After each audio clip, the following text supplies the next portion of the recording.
Hello, happy bros. Hey, you're about to get a face full of the Kenn Bosak. He's a mentor. That's what I heard. He's a connector. Oh, yeah. He's a brilliant leader. I've seen it. It's Kenn Bosak. Oh, happy bro. You gotta get some Bitcoin and hold it. Happy bros. You gotta get those NFTs and you gotta hodl that stuff. You gotta hodl it. 'Cause I'm Kenn bro. We got your Bitcoin, bro. He's an original. Buy some NFTs and hold them. How many times does he have to tell you? Going to the moon. We're going to the moon. We're going to the moon. We're going to the moon. Going to the moon. We're going to the moon. We're gonna get real high. We're gonna get real high. We're gonna get real high. We're gonna get real high. Yeah, we're going to the moon. We're going to the moon. Bro, we're going to the moon. Oh yeah, we're going to the moon. We're gonna get real high. Real high. Yep. Real high. Hello, happy bros. Come get some Kenn Bosak.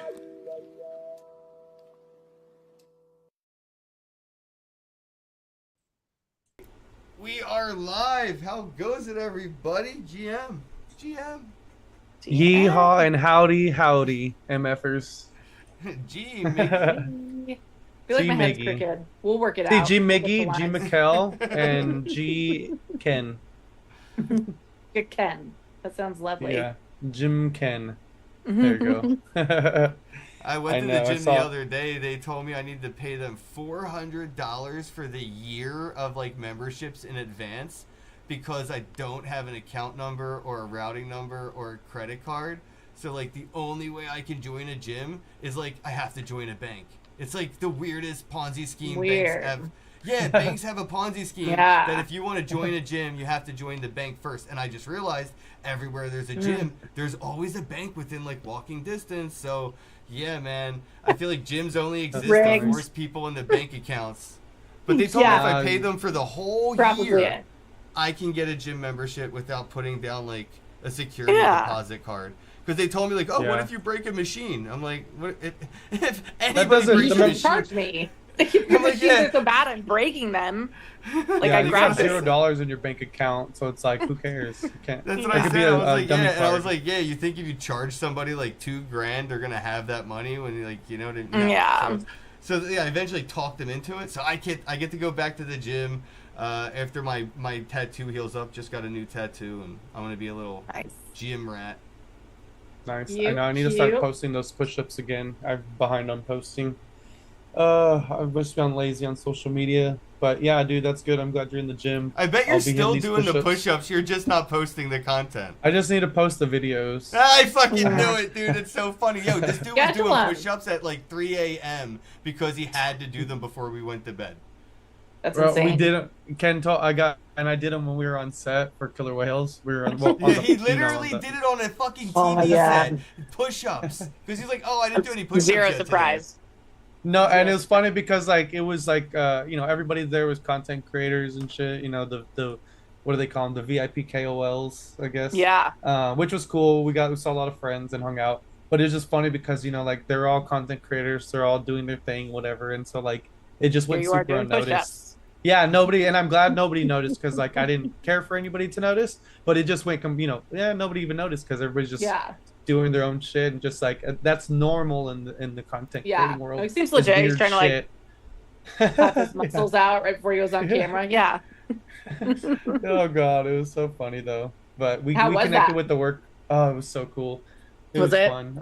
Yeah, they absolutely loved us. Definitely, they loved Ken for sure. Yeah.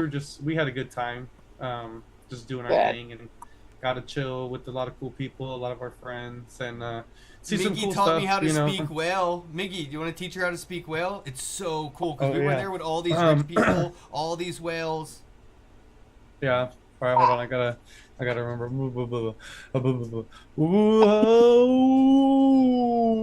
You sound like Dory. You sound like Dory. Yes, Exactly. exactly. Exactly. Yeah. We were talking that whale talk at the Killer Whales TV show set. We knew their language, bro. It was awesome. I feel like Yeah. they should teach us on Rosetta Stone how to talk to crypto whales. Hello. Yeah. How did they Yeah. respond? Were they into it? Oh yeah, for sure. Did I he, think we started like, a rich. chase? Yeah, it's definitely going to be an inside joke for these guys now because you're just going to see a bunch of people in Gucci and Armani going hello to each other. It's the new trend. But like it. all right. Well, that was a pretty fun intro. Well, welcome to Not Another Bitcoin podcast, guys. And we here have our amazing guest tonight. And we definitely want to hear all about what you got going on. So I guess, we'll take a little break from the from the whale talk. And why don't you give us an introduction and just kind of tell everybody, about who you are and what the heck you're doing on our show. Yeah. Well, I don't know what I'm doing here, to tell you the truth. I got a said invite every for- guest ever. Yes. It's like an 11:30 podcast on my calendar one day, and I'm like, what the fuck is this? And then I remembered, Miggy did say something about some podcast. It just magically appeared. Yeah, it was like, yeah, just the best podcast. I mean, the best podcast. So yeah, I just fell in love with Web3 a couple years ago after a nice little run in GameStop and bought the crypto top, and everything went to zero, and I'm stuck here rebuilding with you nerds. So Nice. that's the Got long and short of it. him. Got him. No, really just felt like, obviously a degenerate at heart. I was in Wall Street bets for quite some time before I ever found my way over to Respect. crypto. Oh, nice. Worked behind a few Wendy's dumpsters back in my day. I don't know if you'll get the reference, but my wife's boyfriend, or I guess it's my husband's girlfriend. Yeah, whatever. So that was a good time. And just felt, NFT communities were like the same vibe, but like smaller and more intimate, and with COVID and everything else, it made a lot of sense. Like we were withdrawing from our IRL connectedness, and we're connected people. I think by, our species craves connection, and we will find a way to connect and communicate. And I think it was just really beautiful the way that developed alongside COVID and gave people a home. And I can remember being in spaces and hearing like things that were going on the ground in these other countries, like Ukraine and some of the places that are, having issues now, obviously. But like, it just gave you a whole new perspective, like unfiltered, no bias, no news, no narrative. And that's like part of what appeals to me so much about Web3 is like it decentralizes power, it decentralizes media, it decentralizes finance, and I don't think any individual should have as much power as they do over the information that we get. So was really attracted to it from the beginning. Took my first job for free in the space, turned it into a paying role a couple months later, and moved into gaming after a brief stint at Super Yeti, co-founded with a couple of the Yeti co-founders. We co-founded Sedona. That's still going. We're currently seeking acquisition. We're working on a deal right now. At Forgotten Playland, running marketing. We have a pretty exciting go-to-market campaign coming up for September on Epic. Lots of stuff in the works, lots of moving parts. No stress. We're totally going to nail it, But that's how I got here. Nice. Well, that's awesome. So you just got into crypto, pretty recently. 3 years, I know, can feel like a long time for a lot of people, but that's still fairly relatively new, especially considering NFTs really just popped off. Yep. I was buying crypto on Robinhood before NFTs. I know that doesn't count because I didn't really own it, but not too long before. But I'm just, I'm always curious about new, exciting, buzzy, like where activity is where I want to be. Like I love the excitement. Yeah, that's cool though. I never really got into the Wall Street bets and the GameStop stuff. I was already pretty heavy into crypto when all that came around, but I was Yeah. just getting into NFTs. I'm pretty sure that happened like right before the big NFT run was when all the Roaring Kitty Yeah. stuff was happening. But I'm, learning about it now and finding it kind of interesting and just the story. But that's crazy though. I like that, at least that's a good introduction into the crypto world because I think that honestly brought in a lot of financial, nerds and stuff and all the degenerates in the financial world, Yeah. brought them We into realize crypto the because of real NFT pump. financial system is totally corrupt and broken, right? Like, Absolutely. why would you want to continue to participate in that if you've seen firsthand, Yeah. the whole thing's shady, It's funny that y'all, by the time y'all figured it out, the rest of us in crypto already knew that. And we're like, hey, that's what we, Yeah. that's kind of why Satoshi made Bitcoin. You know what I'm Yep. saying? Like this is why we're here, you guys. We're here because this shit is fucked up and it's bullshit. And Rigged. we know that. And so now you guys can help us build. And no, I appreciate it. I'm grateful for all the influx of people that, came into there because then Yes. not too long after the NFTs boom started to happen because of people. And now here we are into this new strange world. All these years later, all these lifetimes later, it feels like it does. It's weird. I was talking to someone on a call earlier today, and we were talking about how, like, yeah, I've been here just over 3 years, whatever. I can't imagine a time, or I can't remember a time in my life like before this. It just feels like nothing existed before this. Like the way it's like living digitally alongside your real life is just, it feels like that's the way we've always done it, I definitely feel like I'm getting a lot out of life by doing that too. Like I'm definitely experiencing more than most people. I'm with you on that because I feel like I have lived at least 3 lifetimes and I'm fully content on all 3 of them. I'm just going on number 4 now. Fuck it. My life will be a stack of novels instead of just one book with many chapters. Many books. Absolutely. I think crypto is probably one of the longest running, most consistent things I have in my life because besides like, my daughter like being around because like I got involved in like 2012 and like so much has changed in my life since then. Kind of like what Ken said, like so many of my lives have come and gone, but one thing that always stayed was that I was always buying Bitcoin and spending it and shit. I love that. So have you always been into the gaming stuff, like, or was like the GameStop, like what was your involvement with gaming at that time? So I kind of fell into gaming in Web3 just as a, I'm not going to age myself and reveal which system I used to play on. But I was a big, gaming was a big part of my family life growing up. I had 5 brothers and sisters. We would compete and fight over controllers and who was next and, play various fun games that I'm also not going to name because I don't want to date myself tonight. And just loved it. Right. And then I think we did. No, ayo.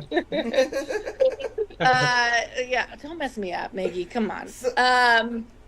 So then, before I had kids, I got into like Halo and I was pretty into Fabled for a while and then had twins, right? And life got really busy. I went back to school to work on my master's and was working full-time also, had twins at the time. So gaming is just like one of the things that had to go.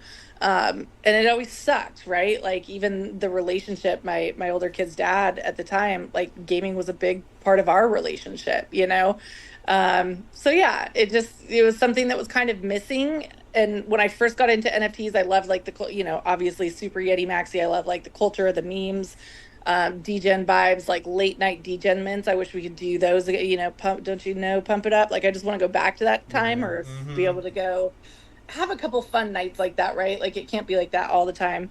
But yeah, through Super Yeti got into the gaming thing from a really zoomed out perspective of a game launcher and how to grow a platform in the space that can bring users to these games that are like crushing it in a lot of cases, right? Like you think about it, it's like whose responsibility is it to bring the users? Is it the chain? Is it the launcher? Is it the games themselves? And really it's like a joint effort in trying to align those incentives between each interested party. It's difficult because everybody's competing and we all say like WAGMI and collaboration over competition, but like you can't only just do that. So it's a very messy, complex problem. And I'm, being largely out of Sedona now, I'm having fun watching other people try to solve it. We had some ideas about how it would work. Wish we could have tested those out, but that wasn't in the card. So now just having fun working on UA at a really fun game. The reason I joined this team, it was either go to a game or a chain for me, because I wanted to stay in gaming and I wanted to see another side of it. But this game, I think Forgotten Playland just has, the IP is so strong and the gameplay is so good. I was like, this is a game that Web 2 will adopt, right? Like the blockchain elements, it's kind of a choose your own crypto adventure. It's not heavy, it's not in your face. You just own the skins, and it keeps getting more and more abstracted as the tech gets better on Beam. So, I think we have a really good shot at mainstream, and this is the kind of thing that gets me up every morning, solving these problems that are tough to solve and finding new and innovative ways to come at these same issues facing a lot of other developers in the space. No, that's awesome, and I think it's great because honestly, you're pretty big gaming person, and I think that's one thing that really lacked, the first couple years of the NFT gaming boom, was that there was people like me, we played games, but I don't think it was like a lot of like real gamer, you know what I mean, like gamer. Yeah. Type of, well, I wouldn't even call myself a gamer. Like, I know, but you know what I mean. But that are in the culture of gaming, you know what I mean. Like the I gamed. I mean, there. Yeah. But a lot of people. I'm not a gamer. I just play a lot. I just play a lot. Ayo. Oh, that's a great gamer T-shirt. I'm not a gamer. My God. I just play a lot. Oh my God. Send it. Somebody I want to tweet it right now. Can I do it? Can I mint that? It. Yeah, mint. Oh, I mint that. Let's go. Yes. I have a question about your Wall Street Bets days, right? When you were participating in that community, obviously coming into this space with some of that knowledge, have you used anything that you've learned from that experience in crypto? Because when I looked at it from like the GameStop, kind of situation, I thought a lot of projects could have used that kind of, activation that we've seen over there. And I'm just curious, have you learned anything and applied it to crypto? Yeah, you notice a lot of similarities between meme coin communities. I think a lot of meme coin communities try to replicate what was happening at GameStop, and you saw diminishing returns for each. So it was GameStop, and then it was AMC, right? Everyone started looking at sorted projects, and as the attention got spread thinner and thinner, you just couldn't sustain it, right? So GameStop had a very obvious more shares were shorted than were available to short. So it was a real problem that you could kind of force this event to happen. And I don't know, I didn't get deep enough into the other companies to know if that was true for them. I kept my focus on GameStop, and for me, ultimately, that was the better play. But it's hard keeping attention on just one thing, because then everybody comes in. It's same with play to airdrop campaigns, right? The first couple get great success, and then it's just diminishing returns for every new person that follows. So you have to be really innovating in this space and not just following blindly in the footsteps of people and looking to see what works. And as someone who spent a lot of years marketing for brands on Amazon prior to this, it's a lot of those same principles there too, right? You have to stay ahead of the flywheel. You have to anticipate. It is a competition. It is. You're competing for a limited amount of attention. The platform brings that. Our platform here is X, right? There's a limited number of eyeballs here, and nobody. I guess you could say Pudgy Penguins and a few other projects obviously are doing well on some other platforms, but there's not a whole lot of branching out.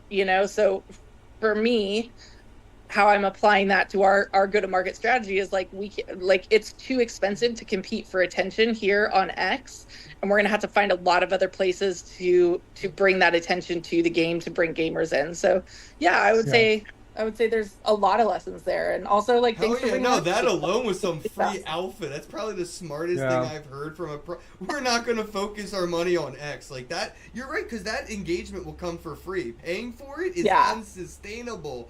And you can focus that money elsewhere, and totally great call. Yeah. We'll see how it goes. I mean, it sounds good on paper, but that's why they play the games, right? Yeah, I was just talking to somebody about why they have to pay for the gold check mark, and I'm like, well, you don't have to. And they're like, well, you do. It's the way. I'm like, I guess you're right. Like, Yeah. fuck. People argue about blue check marks, and do you even see them on your timeline anymore? They're going to be gone. It's weird though. Isn't this like becoming like the new like Harvard and Yale type of thing? Like, oh, did you go to Harvard? Do you have a gold check mark? Did you go to Yale? Do you have a blue check mark? What sorority were you in? What fraternity? Like, oh, I was in Rare Pepe. I was in Dogecoin. Like, it's That's so what weird. NFTs are for, not the check marks. Yeah, Well, it's just institutionalizing Web3, and I just feel like that's icky. It's just icky. Well, it's just like with everything, you got to pay for your growth. You know what I mean? If you Yeah, want reach, and I you got to pay would for also that too, and it sucks. Argue that like I am not such a like I was never a non in the space. I never cared about it. Like I've always been open. My LinkedIn's been linked. I've used my real name, but like to get rid of bots, I think the verification and I don't care about verifying, like, because I don't, and people do for various reasons, right? And I understand those reasons and I respect their right to that privacy. It's not important to me, so I'm willing to participate in the system. I think that's where part of the problem comes from, is people are saying, well, should I have to dox to have this public platform, right? Or to have the same access to audiences as everyone else? My answer is like, I mean, kind of, Yeah, I'm with you. Yeah. I want to know that at least somebody knows who you are. I don't care. Exactly. I know. Yeah. You could still be like a frog with sunglasses on with your PFP and random username 9,000. Child molesters out here doing, like there's a reason that. Yeah.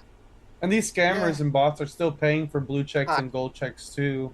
I mean, I think the best thing to do would be to really actually, in the future, but incorporate the blockchain technology to where that way you can verify your identity, but still have a way to keep anonymity and be anonymous and not maybe be so known to the public, but at least hey, you verified on the back end side of for the company, so Twitter knows who you are. They know that you're a legit person. They have your identity verified, but the public of Twitter doesn't have to know who you are. You can still be degenerate. When are we as a human race just going to stop trying to scam systems to get unfairly ahead? Like, that would solve a lot of problems, I feel like. I heard a quote the other day, if you want to change the world, change yourself, right? Like, and that's so true. Like, I think all of us are worried about putting systems in place that stop the bad actors.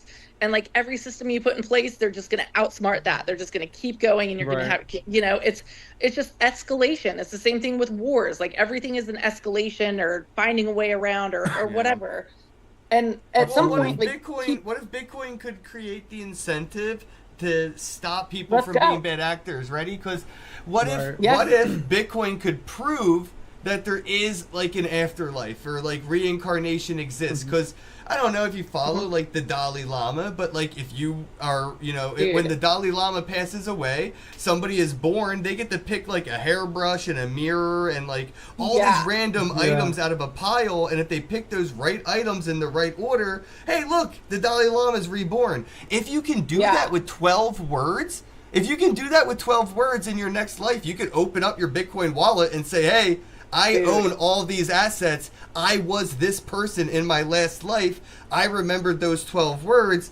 People may be like better people because they want to have some kind of better reincarnation experience or something. No, that's amazing. And we should definitely go down this rabbit hole sometime, because I am 100% like, I spend a lot of hours obsessing about like, if this is a simulation or like, like all this stuff. Like I love going down these rabbit holes. Well, I would like to, let's stick to the gaming, because I would like to see, because what you mentioned earlier I thought was important, especially with gaming, was like there are bad actors in the social networks and online. And I want to talk about how can we even potentially protect kids in the metaverse when like these experiences could be done with deep fakes, where it's like the voice, like a lot of people are playing with voices on YouTube where they sound like little kids that troll people, like they're making fun of, but that could be maliciously utilized. And in the metaverse, I feel like it could be more visceral when it comes to that, like malicious use casing. How can we get like a KYP, like know your player, institutionalized as a standard, so we can KYP these players in the game, so we can separate underage players in a metaverse or in a Web3 game from overage players. Yeah. Well, I think one thing to think about is like, we're always so worried about protecting our own privacy. Let me think through this a little bit. Like if crypto can keep players in the game honest, if there's a way to record and track, I think what people are afraid of is that people will manipulate that information and do nefarious things with it, or whatever, control. But can crypto at the same time like keep the other side of the ball honest too? Like, will it make us all more honest and we can all start, right? And like, you would have to behave better. Like, if you just knew, like, everything I'm doing is recorded, like, and I don't know, this is like, who knows if anybody really wants to live like this, but maybe this is like an unintended consequence. Like, even the people running the simulation would have to be honest actors, right? It would be on chain. Yeah. Or whatever. And like, we want to hold child molesters accountable, right? Like, I want a way to, if I could pick them out on chain and throw them in jail, I would do that. Right? Well, I mean, Chris Hansen and all the Catch a Pet Predator stuff was like originally started in AOL chat rooms, and I definitely 100%. see the new season coming out from like To Catch a Predator in the metaverse, and you were holding this avatar's hand, and you knew that avatar was an avatar of an underage user, so you were touching this. I could totally see Chris Hansen catching you like in the metaverse. Can we just let them have a little pervert fake island together, like Metaverse Island or something? Yeah, Mamba Land, right? From South Park. Yeah. Oh, God, but like, they wouldn't know, right? That's the thing in the metaverse. Like, it's probably some other 50-year-old sweaty man, like, let them pretend together in the metaverse. Oh, gross! They would too. I mean, I think at least in the forms, Nah, dude, it's your turn to be the little. That's where. Oh my god! Like, that's where it'll be applicable. So far off track. I mean, but honestly, I mean, in the future, like, this is the kind of stuff that they'll need to do for therapy to get people away from that. Because at the end of the day, like, this isn't people that are just necessarily fucked up intentionally. Like, this is something that's wrong with them, and nobody talks about this stuff, man. I feel like all these, all these big game companies act like it's all sunshine and rainbows right now, and like nothing bad can come of it. But TTD, time till dick. People will be bad actors as soon as possible. Proximity chat, right? Like, our game is perfect for proximity chat, but we don't do it because we want to protect our users. So these are things that, like, you do have to think about. And Dr. Disrespect's getting in trouble recently for talking to a minor. Like, that stuff does go on, and these are tough. So like, I'm very open. I've been in AA for almost 8 years now. Haven't had alcohol for that long. It's crazy, right? Wow, like, congratulations. But like, thank you. But we do that work, and we talk about the tough stuff, and it's like a process of healing in your life. Like, I mean, I truly believe that I had a spiritual awakening because of this experience and like going through some of that stuff and with a sponsor, right? But like, who does that for the rest of the world? Like, all of us are, some of us manifest our problems in forms of addiction, and others manifest their deep issues and childhood traumas in the form of other stuff, right? Like, like, I don't think people are born inherently bad or good. I could be wrong, but I think there's a way to save people. I don't think there's any throwaway people, No, absolutely. And I think at least with blockchain, there's a way to have accountability for rewarding, good actions, good actors, following good policies, and not rewarding bad actors, bad acting, especially as it gets more incorporated into our financial life, our online life. These are things that are going to change, because a lot of people don't see beyond the money part of blockchain and crypto. But it's like, it's a technology part that's what is so revolutionary. And using that technology, you can do things like this. You can control things on the internet or with social platforms and stuff by having this reward system where it enables people to choose to do good and get rewarded for that. Or if they choose to do bad, they don't get anything from it, and actually detracts from, they can't spend time on the platforms, they can't be online. It sounds very like, dictatorship and shit, but it's like we have to have these algorithms that have a system of checks and balances that are unbiased, that are all determined by our own actions. So it's like you What do is it to life going to yourself. look like in even 10 years? You know, like, Exactly. will people accept that? Like, you know, I don't know. I haven't thought deeply enough about it, I guess, but do I want them, some algorithm analyzing my entire on-chain life to say whether I'm somebody who they think should have access to a platform? Like, what if your politics don't agree with mine, right? Like, what if, you know, it's always the abuse that we have to Right. worry about. Like, if everybody was honest and nobody abused, but the people in power always can abuse and hide and obfuscate. And that's, you know, like, again, hopefully crypto solves a lot of that. And, you know, they're forced to be as transparent as everybody else in the system. Yeah. But there always seems to be allowances, right, for politicians or people in positions of power. They're not ever held to quite the same standard. Yeah, but you see it in blockchain though. Everybody that's a bad actor gets caught and they get called out for the most part. You know, there are its own system of checks and balances because of the level of integrity of at least the transparency. And that's why like the big thing is blockchain. We let serial ruggers come right back to the space and rug us again. Well, it's because people are greedy and retarded. Like that has nothing to do with the technology itself. It has to do with the people that are making those choices because they want to make money, they want to make a buck. But that's what I'm saying. Like when you overlook the financial part and you remember that, hey, the technology side of it, the blockchain side of it, that's the bread and butter. Everything else is just what comes out of it and what is an aspect of blockchain. Like, you know, crypto was the first one and it just so happened to be Bitcoin. Then NFTs came out. But it's like the blockchain technology is what's going to enable these things to happen because it is unbiased and it is transparent. And you know, that's the most important part. It creates accountability. And without that accountability, we can't. Yeah, that's what's I think where things have gone so wrong in this world is the lack of that of accountability. There's very little like you said in politics. Dear Lord, there's like no accountability. You get away with whatever you want if you have the money. You have no accountability. You do whatever the hell you want, like, and nobody's gonna do anything about it. It's just the problems of running society on such a massive scale. You know, like we were in little villages, like. We just dealt with all of our confrontations in person. Sims. We play Sims with like your computer. They play Sims with us. We are their little Sim people. They play with. Sims 2024. Yeah.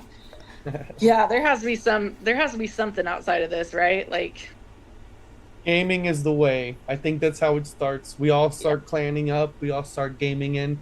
Gamify just every aspect of life.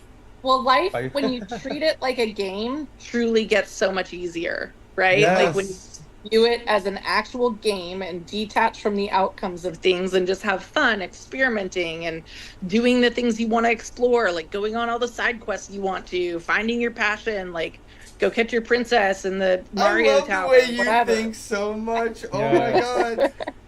So yeah, I totally agree. Part of my awakening and part of why I like working in gaming, because it does remind me on a daily basis that like when you know, if you change the way you think about things, you change your reality, you know, and you can make your life as easier or as hard as you want to.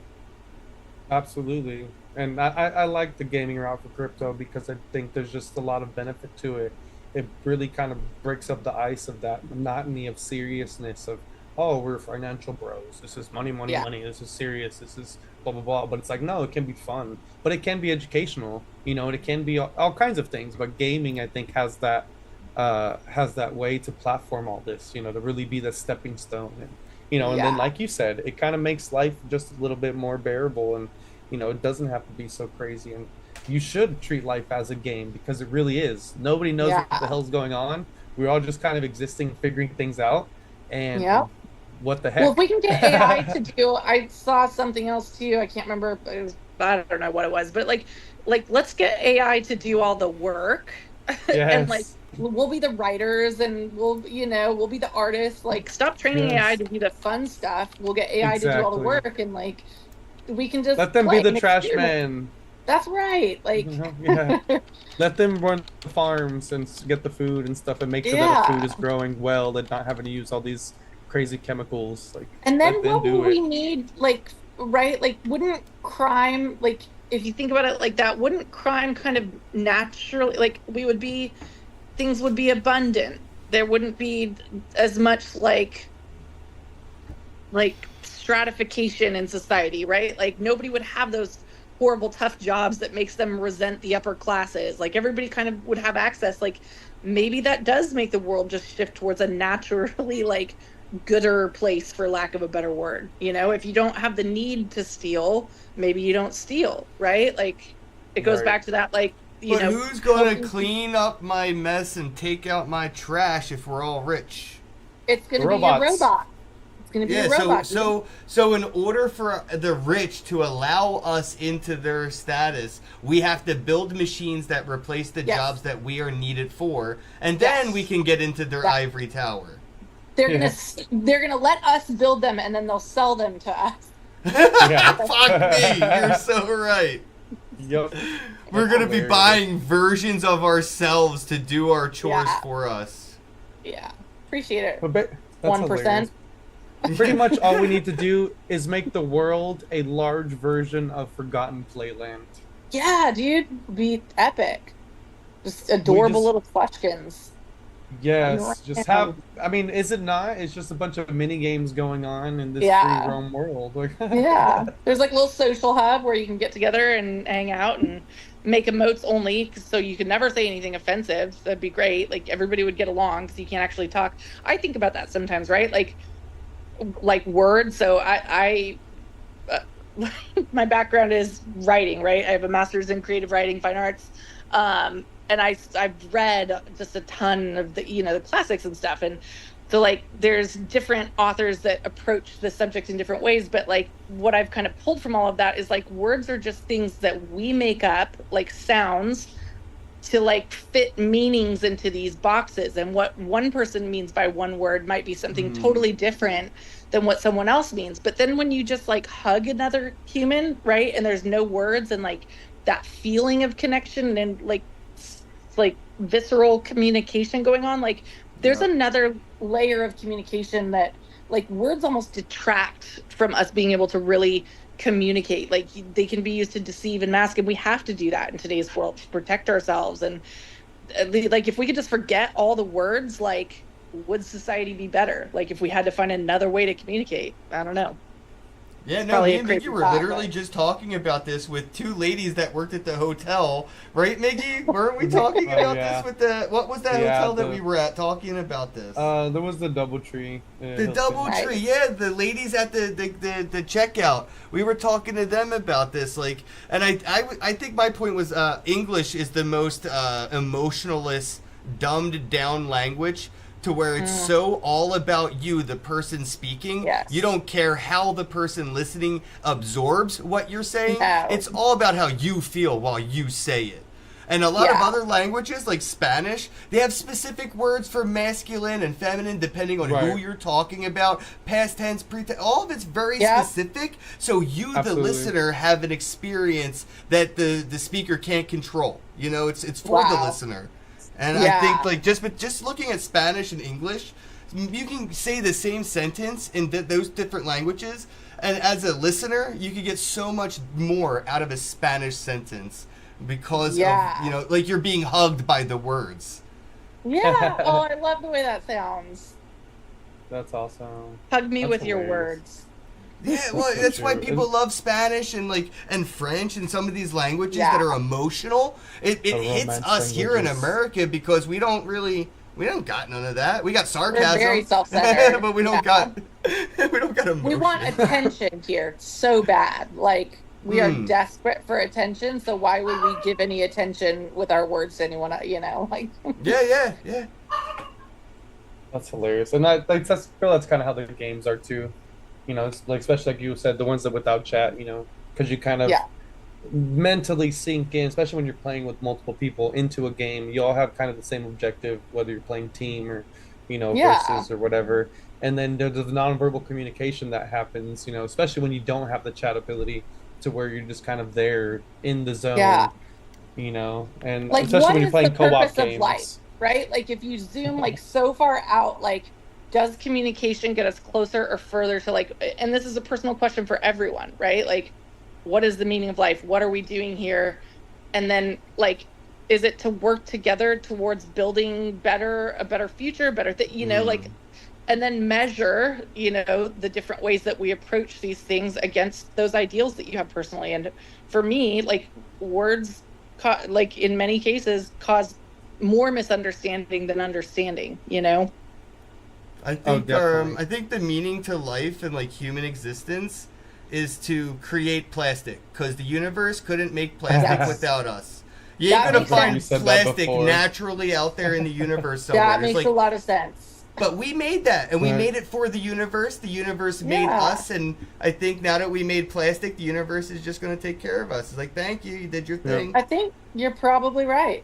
Do you think, like, other civilizations started here? Like, they sent some test ones, like, the Easter Egg Island and the pyramid, and they just blow themselves up. Like, we're another starting over, like, or what? Yeah, they didn't figure out plastic. Yeah, they didn't figure out plastic. We nailed that. We gotta keep sending them back. They were like, no. Did they figure it out? No. Go back. No. And then, boom. Oh, man. Well, I guess, we're going to... will improve when the plastic is produced. Oh my gosh, it's even part of our bodies now. We're becoming plastic. It is. You're right. That's a fact. I saw that study. That's kind of concerning. Oh, Lord. Well, before we go down that rabbit hole, I guess we can start wrapping it up. We started this podcast a little early and on a different bit of a time, so I guess we can kind of get to the end of this episode. And if you'd like, we definitely would love to hear about what you guys got going on in your roadmap, or anything exciting that you might have coming on for the game and also for yourself. Yeah, just like, for me, this is my entire focus right now, right? Like, it's very exciting to be, like, trusted to help, onboard the masses to just a really fantastic game. So it's my entire focus right now. We have a big couple months coming ahead. We're going to be testing, slowly and kind of phasing up as we get closer to the Epic launch in late September. Some different kind of traditional Web 2 marketing channels and tactics, right? Like, we don't feel like we have to completely reinvent the wheel. Marketing still is marketing, and more traditional marketing methods outside of X have better audiences than we do here on X, right? Like, larger audiences. Right. So we just had to find a way to, like, touch those users and get them interested in a way that is approachable to them and not overwhelming. Like, I think we tend to overcomplicate and overwhelm here in this space. So just excited to be testing a bunch of things and to get my hands dirty in the space. And then, of course, like, bringing the game actually to Epic. We're going to have quite a lot going on around that. Nothing I can really say, but yeah, like, it's just going to be, September's going to be very exciting for us, I would say. Congrats. Nice. That's exciting. I'm super excited to start playing these games again. I definitely have this game at the top of my list for sure. I've honestly just been kind of lackadaisical about getting organized and doing it, but I promise I'm going to start. We still haven't signed up for our affiliate links for Bitcoin Nashville. Like, we're just lazy. Yeah. Well, I did, but that's the only thing I did because, like, I was the only, not lazy for like a moment, and I was like, you know what, I'm going to do it. Yeah, it feels good. Yeah, super excited for Nashville. Definitely can't wait to be there and see you there. Just to check everything out. I mean, Ken, do you have any any final thoughts you'd like to talk about, or any words of brospiration? I mean, I don't want to go too far into more talking point, but I do have a question, I guess, a little bit about like the game and sort of is there a I know you mentioned Epic and stuff. Do you have like a marketing campaign? Is there a marketing campaign in mind for getting content creators that are more Web 2 game centric to make content on this? Because I noticed there's a bit of an echo chamber for Web 3 only this, Web 3 only that. It's very feedback loopy.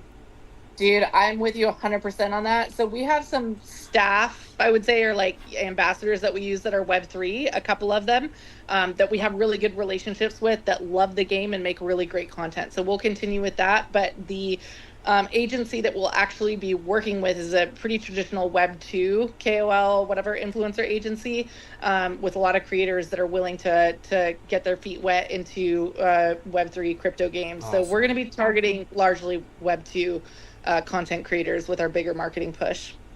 Awesome. Good to hear that. All right. Thanks, everybody, for tuning in. I appreciate it.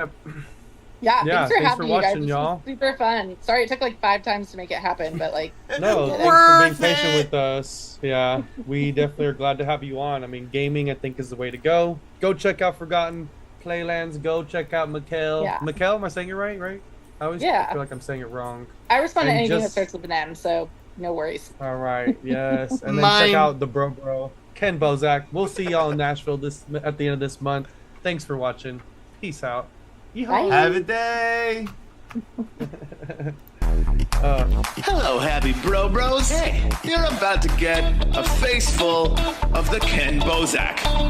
He's a mentor. That's what I heard. He's a connector. Oh yeah. He's a brilliant leader. I've seen it. He's Kenn Bosak. Oh, happy bro. You gotta get some Bitcoin and hold it. Happy bros. You gotta get those NFTs and you gotta hodl that stuff. You gotta hodl it. 'Cause I'm Kenn bro. We got your Bitcoin, bro. He's an original. Buy some NFTs and hold them. How many times does he have to tell you? Going to the moon. We're going to the moon. We're going to the moon. We're going to the moon. Going to the moon. We're going to the moon. We're gonna get real high. We're gonna get real high. We're gonna get real high. We're gonna get real high. Yeah, we're going to the moon. We're going to the moon. Bro, we're going to the moon. Oh yeah, we're going to the moon. We're gonna get real high. Real high. Yep. Real high. Hello, happy bros. Come get some Kenn Bosak.